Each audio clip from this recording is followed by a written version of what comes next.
what happens when you take four people from very diverse backgrounds with varying experiences and you put them together to discuss their breakthrough. You're going to hear from a man who overcame abuse and went on to get his PhD and write over 40 books. From a woman who was at the World Trade Centers when they went down. From a woman who's an inner peace builder and helps people overcome past trauma. And finally, you're going to hear from an incredibly gifted business intuitive who has an incredible message of hope. Welcome to Flashpoint, the documentary.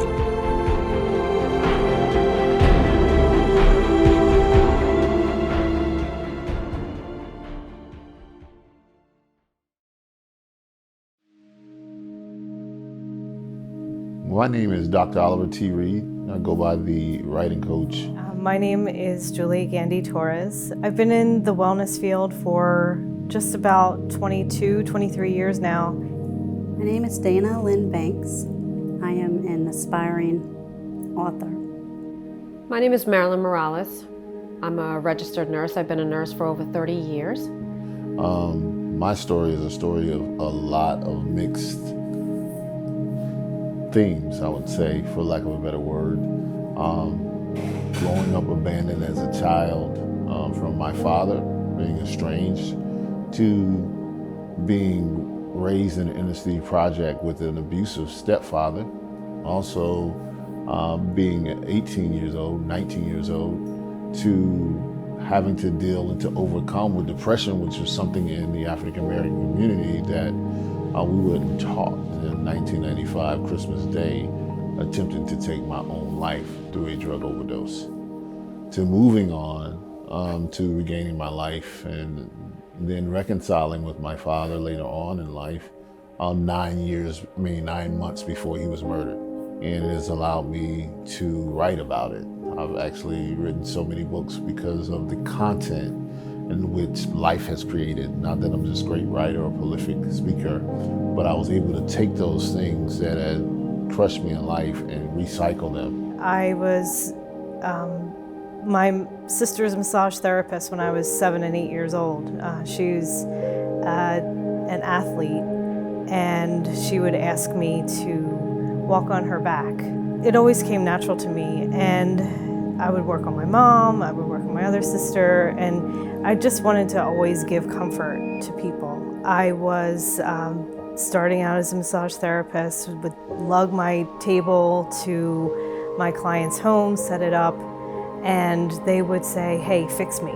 My thought was, I have you for an hour, you have you for 24/7. And so I educated myself over the past number of years to help people find peace, find that relaxation, find that comfort in not only their physical bodies, but their mental, emotional, and spiritual bodies as well. So my entire life, I have given my heart and soul to everyone else, whether it be charity work, a family member needed something, children. And so about a year ago, I poured my heart out to something bigger than the sun. And after the event, the biggest smear campaign ensued. I hated the way that the smear campaign made me feel. Most of all, I hated myself because I was not good enough. Nothing I did was good enough. And then one day, I started seeing little transformations. But it wasn't until, I think it was May or June, Austin Haynes came into my life, and I started to get this unbelievable strength. And each day that went by, I was stronger and stronger and stronger. Being 51 years old and having the Flashpoint experience, It was more than a transformation for me. I'm the author of an upcoming book, When the Answer is No, Finding Purpose Through Pain. And in that book, I'm sharing stories of healing from PTSD, trauma, and grief.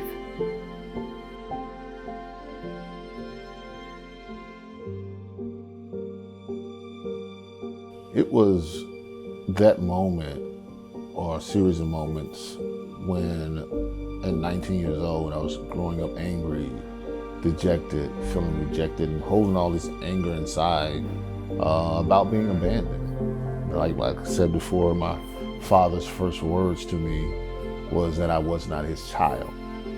He walks in intoxicated and speaks those words over me. And then after the suicide attempt, flashing forward, in 1995, I realized that there must be a greater divine purpose for my life, and why I didn't die that day, that there was something greater for me to do. And the light began to turn on at that moment to say that, hey, I'm not what I've touched, but if I hold on to it, I can be imprinted for life. So I had to release and let go. It's when I was diagnosed with cancer, and this was 2018. And I had gone through a number of years of a lot of stress, a lot of change, a lot of just like heavy stuff. And my dad died, my aunt died. There was a lot of things going on. I was getting divorced. And so I used all these techniques that I've learned over the years, all these things that I teach people now how to do. After my cancer was over and everything was fine, that was the time that I said, I have something, I have all these things that I've learned. Now's the time to give it out, give it back to the world. The pain point for me is that no one is going to come rescue you. No one. There were folks that gave me some reassurance, but it wasn't enough. So I lie in bed and I finally realized, no one's coming, Dana. No one's coming. And so if it's up to me, if I want change and I want to feel better and I want to heal from this, it is up to me. The pain point was actually the fact that I lost my daughter to a rare leukemia back in 2008. So with that particular leukemia, she needed a bone marrow transplant. Nobody in the family was a match for her. So we had to search for an outside donor outside of the family. So because of that, this year, my oldest daughter, who now works for Be The Match, which is the organization that helps you find the match if you are in need of a bone marrow transplant, shared with me that it is still difficult for people that are Hispanic, Black, or mixed ethnicity to find a match in that registry. So I made a decision that I needed to do something different so that we have a different outcome.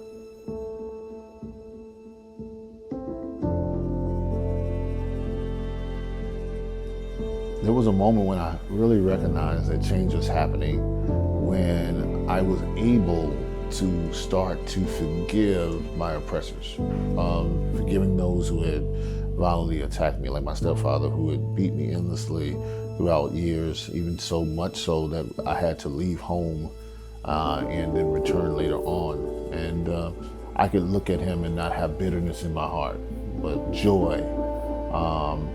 And look at him and forgive him, not because of him, but to free myself from that. That's that moment when I knew that things were changing, that I wasn't what I touched, that I was going to a higher level and I was ascending to a place that would really make a difference in life and that nobody could stop me. When I was ordained as a spiritual minister of spiritual peacemaking, it was a really magical time, kind of like what Flashpoint is. It was just this experience of coalescing all these different beautiful people together. And I knew at that point that those people that I was ordained with, I would be with them for many, many years. I knew change was happening when a gentleman, a colleague, a trusted friend that I have known for a considerable amount of time, he says to me, "Are you working with Austin?" And I said, "Well, what do you think? Do you think I'm working with Austin?" And he winks. And I tell him, "Yes, as a matter of fact, I am working with Austin." And he says to me, "I just see an incredible transformation." That's difficult. There have been many different times where I knew change was happening. When I lost my daughter, I knew that I was a different woman that day than I was the day before. So that I knew that things were never going to be the same for me. Moving forward to now, where I'm finding out and I'm seeing that there are still people that are dying, that can't find someone to give them that life-saving gift that is so easy and simple to give, and there are still people that won't do it. Still something has to change, and that's when I knew that I was changing with the time. If I don't do it, then who will?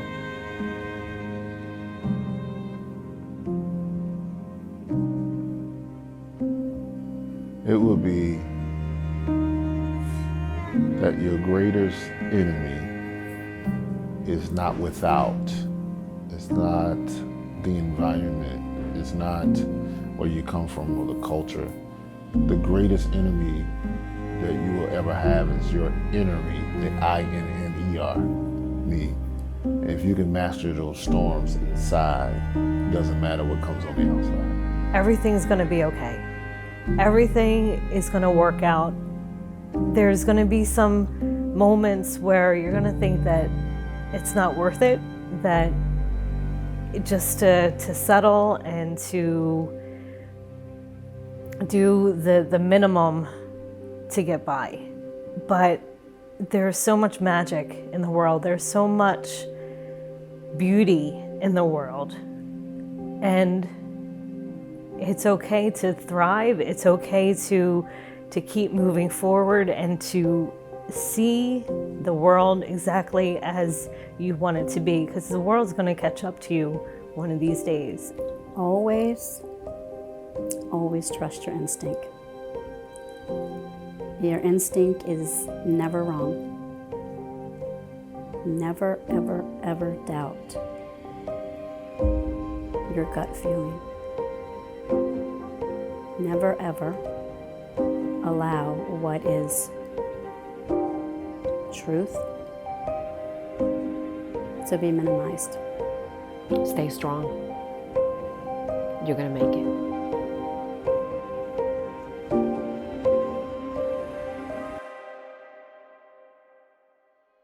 My future vision is to take that I believe all the good, the bad, the ugly, the ups and downs, the victories, the accomplishments, the defeats, the challenges, and kind of mix them in a way of like a well-cooked soup.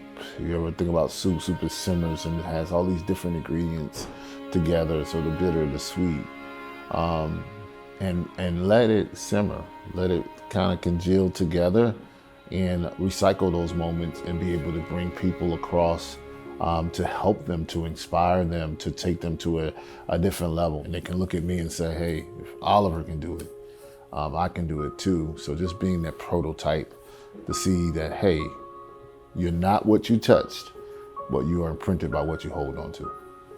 I envision a world where people realize just how powerful they are. If each one of us makes up a collective, a society, right? And we don't like how that society is going, it's imperative that we change that society for the highest and best of all concerned, for each one of our children, for our grandchildren. I have trained myself to live in the present moment. And not that I don't want to, visualize my future, because in doing so, it sets up this expectation that has been a curse in the past. And so when I think about my future, I think about the things that I want to do now. And in doing so, I live for the moment. That I find a match in that registry. One of the things I learned throughout my daughter's journey was that I didn't have a match in the registry, that my other 2 children did not have matches in that registry. So we are those other patients right now that don't have a match. So I'd like to see that change, that those percentages that right now say that if you're Hispanic, you have a 48% chance of finding a match in that registry. If you're Black, it's 29%. And if you're mixed, it's even less than that. I want to see that change.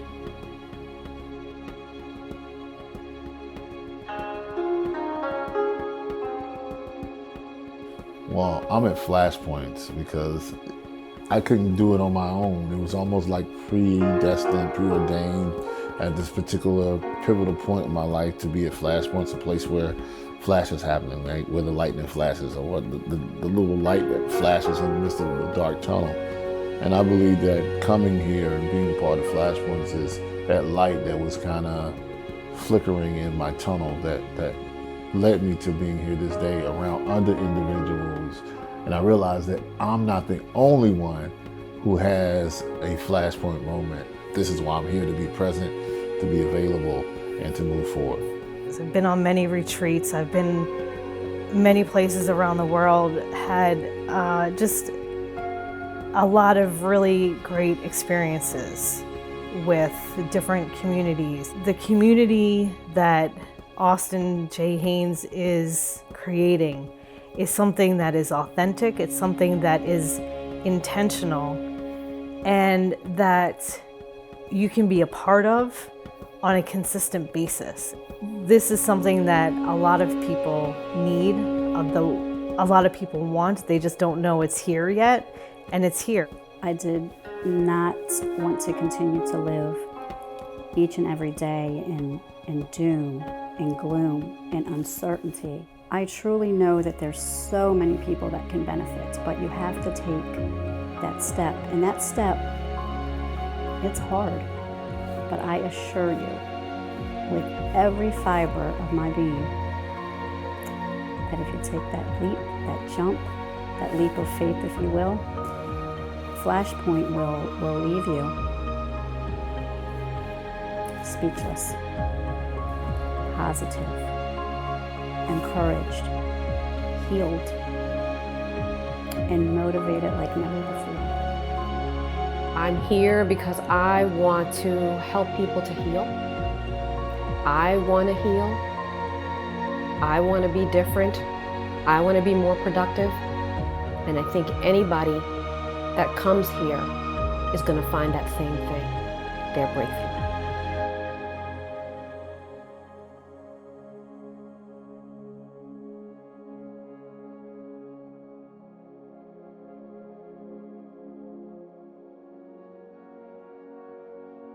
Mind you, my dad had been murdered 12 years ago.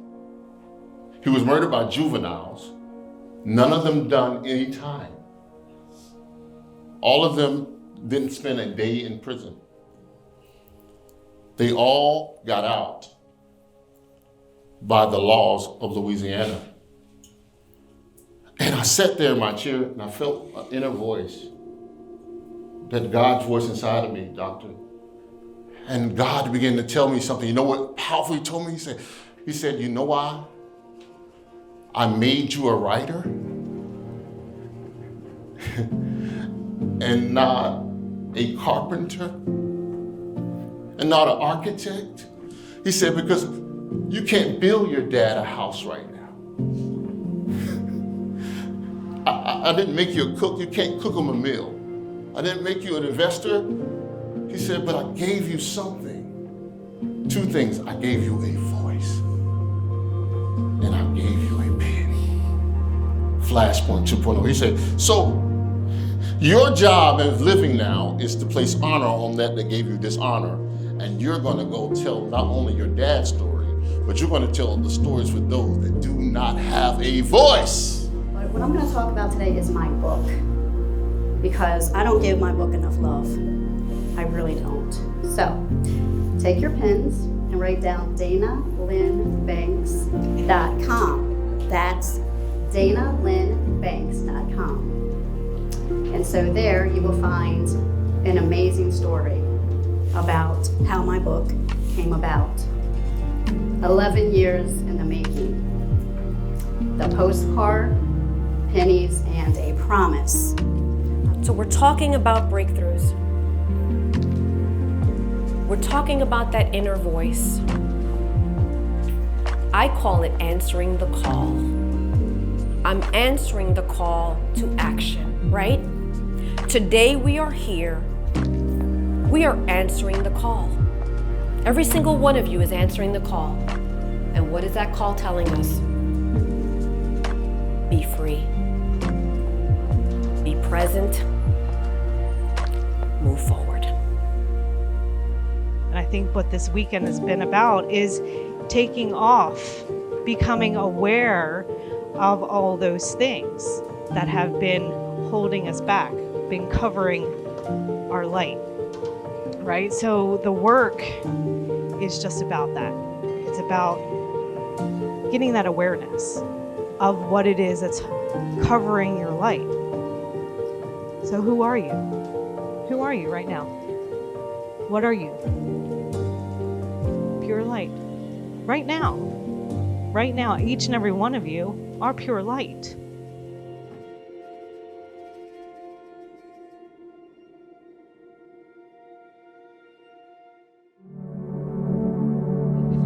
When I put in my resignation, the same day I put my resignation in was the same day he had a Tuesday or Thursday night call. I can't remember which one it was. But on that night call, I moved from execution to implementation. I started to implement, put my resignation in. As soon as I pressed send on my resignation, talking with my wife, of course, but as soon as I said send, another CEO job came, and at the same time. So, but it wasn't for me to take, it was to show that something was moving. So then I jumped out today, driving down the road, in traffic, before traffic, I had to turn in my computer. This is my last day, I couldn't have planned this any other way. My last day at my job was today. So basically, when I was going up those steps, it was a step of faith. I couldn't run. My journey wasn't one of a sprint or run, but it was one of a step-by-step each time, believing in myself and betting on me because the greater one lives in me. So this whole experience, thanks for Austin, this whole Flashpoint is a turning point moment for me. Some of you may have heard the story of how I came to Flashpoint, right? It was in July. Austin was at Ultimate Speaker Competition. Yes. Right? Yep. And I had heard him speak about Flashpoint. We had talked a little bit about it before, but I couldn't go, and things then opened up for me so that I could go. And as I looked to the back of the room after doing my speaking, my eyes were on Austin. And I said, you know what? I'm going to Flashpoint. And I went back there and I said, Austin, I want to buy a ticket to your event. And Austin said, well, okay, this is the link, this is how you do it. And I said, Austin, no, you don't understand. I said, now. Right. Now. Yeah. And he said, okay, right? Grabbed his laptop, put it on the table, said, go ahead, fill it out, buy your ticket. As I hit send on that, my name was being called on stage for winning money. Right? So I said, I just won the money back that I invested. Wow, that's like instant. Right? Instant. He and I were like, oh my God. Yeah, that was now awesome. go get your money. Yeah. But I was like, I don't know what's going to happen here this weekend. I don't know, but I know it's something big. I just feel like I really have a purpose. I love to serve others, but I am serving me now. Yeah. I am serving me because I deserve it, right? So, yeah, so thank you for this opportunity. I'm excited to be here. I'm excited to be here for the full weekend. This is the first time that I've been